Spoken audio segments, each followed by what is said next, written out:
going to come off. What's going on, everyone? Welcome back to my channel. My name's Haley if you guys are new, and if you are a returning subscriber, I am so glad you guys are back for another video. If you like lifestyle content, organization, and wellness and beauty, then hit the subscribe button and put on the post notifications so you guys know when I post a new video. Today is a requested video. You guys wanted to do like a monthly book club series after seeing some of my Instagram little Insta stories, which if you're not following me on Instagram, I highly recommend you do because I do exclusive content and show you guys a little bit more about my life over there. You guys wanted to see some of the books that I've been reading or am going to read, and so that is exactly what we are doing today. I'm sharing with you guys my top summer into fall reads. Some of these books I've already read, and then there are some that I'm going to be reading. I also want to say thank you to Simon & Schuster because they did see that I was thinking about doing a book club series and they are sponsoring this video. Thank you guys very much. So I think I will talk about the ones that I've already read or am in the process of reading, and that way I can give you guys like a real honest review. So this first book is kind of your typical beach summer read. I love these types of books and I always end up reading a couple during the summer, but this is Mary Alice Monroe's new book, Beach House for Rent, and one of the reasons that the story initially really kind of captivated me to read it in the beginning is it's very similar to kind of like a situation that happened in my life. So when I saw this, I was like, I need to read this. The book takes place in the Isle of Palms, which is very close to Charleston, South Carolina, and it's about two women and one beach house, and basically their lives end up intersecting and a very kind of unique story unfolds. One of the reasons I like this book is that it not only deals with classic girly beach flick, cute old town, love interests, some kind of drama, but there's also like a mental health aspect to the story, which I find very refreshing and unique for a book like this. When Kara Rutledge rents out her quaint beach house of Isle of Palms to Heather Fordham the entire summer, it isn't a win-win by any standard. Kara is generating income necessary to keep her husband Brett's eco-tourism boat business afloat, and anxiety-prone Heather, a young artist who's been given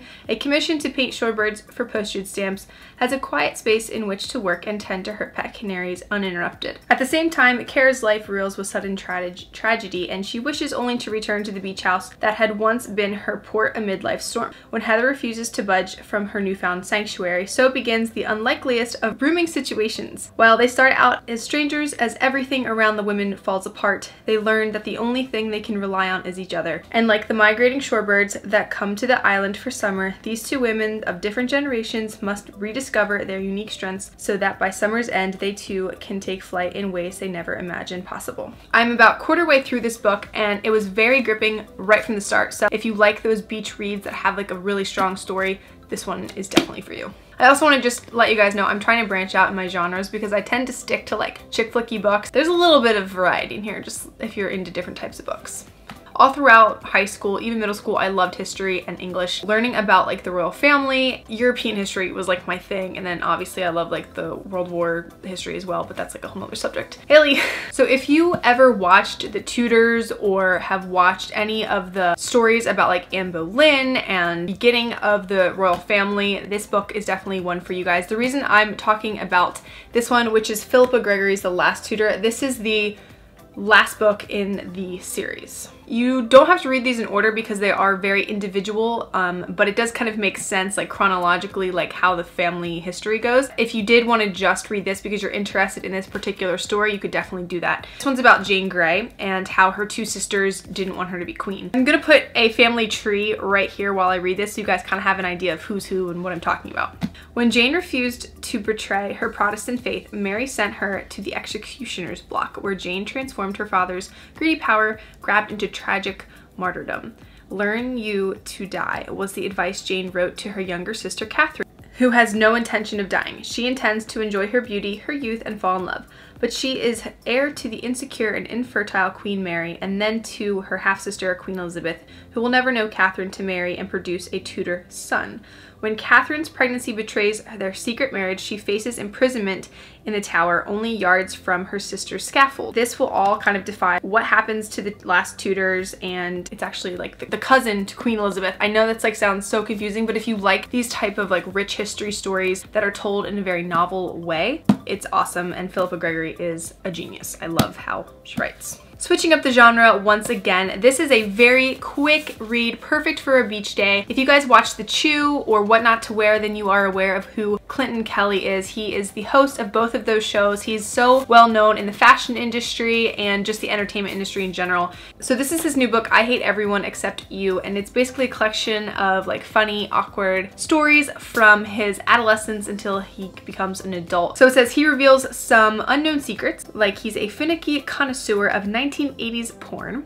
Who knew? A delusionic critic of New York Jersey's premier water parks, and perhaps the world's least enthused high school commencement speaker. Whether he's throwing his baby sister into the air to jumpstart her cheerleading career or heroically rescuing his best friend from death by a mud bath, Clinton leaps life's social hurdles with a plume. So I think this is going to be a really good, just kind of fun book. I definitely want to read this before summer's over. If you are a fan of really intense woman drama, or if you've seen the show or read the book Big Little Lies, which I did read that book and I loved it, so I was really excited when I saw this book. This is called The Party by Robin Harding. A lot of times with those like real intense drama-filled stories is that the situations or the storyline is a little bit more mature, and this one's interesting where it involves the kids as well because it's all based around a Sweet 16, which I thought was kind of unique. Sweet 16, an exciting coming of age, a milestone, a rite of passage. Jeff and Kim Saunders plan to throw a party for their daughter Hannah, a good girl with excellent grades and nice friends. Rather than an extravagant, indulgent affair, they invite 4 girls over for a pizza, cake, movies, and a sleepover. What could possibly go wrong? But things do go wrong, horrifically so, and Hannah's party quickly turns into the stuff of nightmares. After a tragic accident occurs, Jeff and Kim's comfortable life in wealthy San Francisco suburb begin to fall apart. Dark secrets are revealed in their marriage, and the truth about their perfect daughter Hannah is revealed. The party takes us behind the facade of the ideal family, exposing the lies, betrayals, and moral lapses that occur behind closed doors, and the secrets that children and parents keep from themselves and one another. Definitely going to be a great book to kind of gear into the fall season too, so students or people who are going back to school, I feel like this is a good one. Since most of the stories that I read are in this century, other than like the real historical books, I wanted to pick something that was a little bit set back in time. So my next pick is called The Necklace, and this is by Claire Macmillan. The reason this sounded interesting, it was very Gatsby-esque. It's set in the Jazz Age. It's about family inheritance, this mysterious Indian necklace that comes into play, and then there's a love triangle. So I'm just gonna read a little bit of it. 2 generations of Quincy women, a bewitching Jazz Age beauty, and a young lawyer bound by a spectacular and mysterious Indian necklace. So basically these 2 families are going to be kind of in this love triangle and brought back together, not only by this necklace, but by the 2 generations within the family. I think it's just kind of one of those books that's going to keep you on your toes. Very excited for this one. I have 2 more picks, and the first one I'm super excited about because it's nostalgic. I'm a big fan, I guess. But Jenny Han was one of my favorite authors in high school. I religiously, like, I'm not even kidding. Like, let me just explain to you my high school, like, life. I lived at the beach. I worked at a surf shop. I kind of felt like I lived in a teen chick flick, like, summer novel, if that makes sense. And every June, Jenny Han's The Summer I Turned Pretty books, a new one would come out in June.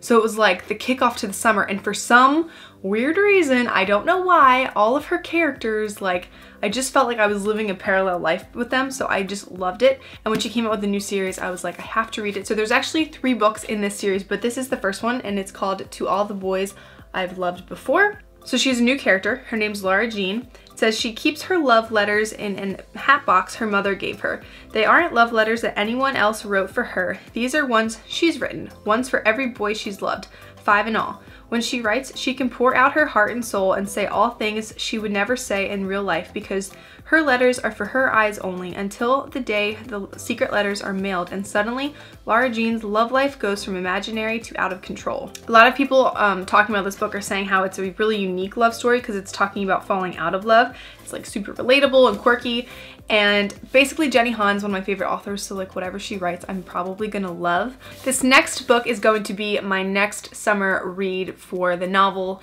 section because it's very summery, and it's called Love and Gelato, and it's by Jenna Evans Welch, and it takes place in Tuscany. I just mixed Italy and Tuscany. So it takes place in Tuscany, Italy. Who wouldn't want to go to Tuscany in the summertime and have some fleeting romance? I mean, come on. First of all, the cover kind of got me. I was like, this is cute. What's this about? I also really love ice cream, and I'm Italian, and I just was like, this book's calling me. So the back says, Lena is spending the summer in Tuscany, but she isn't in the mood for Italy's famous sunshine and fairy tale landscape. She's only there because it's her mother's dying wish that she get to know her father. But what kind of father isn't around for 16 years? All Lena wants to do is go back home, but then she's given a journal that her mom had kept when she lived in Italy. Suddenly, Lena's uncovering a magical world of secret romances, art, and hidden bakeries. A world that inspires her along with her ever so charming Ren to follow her in her mother's footsteps and unearth a secret that has been kept far too long. It's a secret that will change everything Lena knew about her mother, her father, and even herself. People come to Italy for love and gelato, someone tells her, but sometimes they discover much more. I feel like this is going to be one of those books that's a page turner. It's going to be a very gripping story and kind of coming of age, as well as like that soul searching kind of book. So this is going to be the next one as soon as I finish this one. Summer. I better get going. So those were all of my summer 2017 book picks for this year. I hope you guys enjoyed it. I would love to know if any of these books caught your attention or if you've read any of them. I do want to say that all of these books are currently available. I will have links down below to where you guys can order them online, or you can always go to your local bookstore. I would really love to know if you guys want me to continue to do these book reviews, or even like come back and give you guys kind of like what I thought about each book, maybe in my favorites for the month. Like, let me know what you guys think about this direction. If you guys think it's a good idea or not, I would really like to know and I would appreciate it. So if you liked this style, give this video a thumbs up. It really helps me out and I really appreciate it. As always, I hope you guys are doing well and I will see you in the next video. Bye!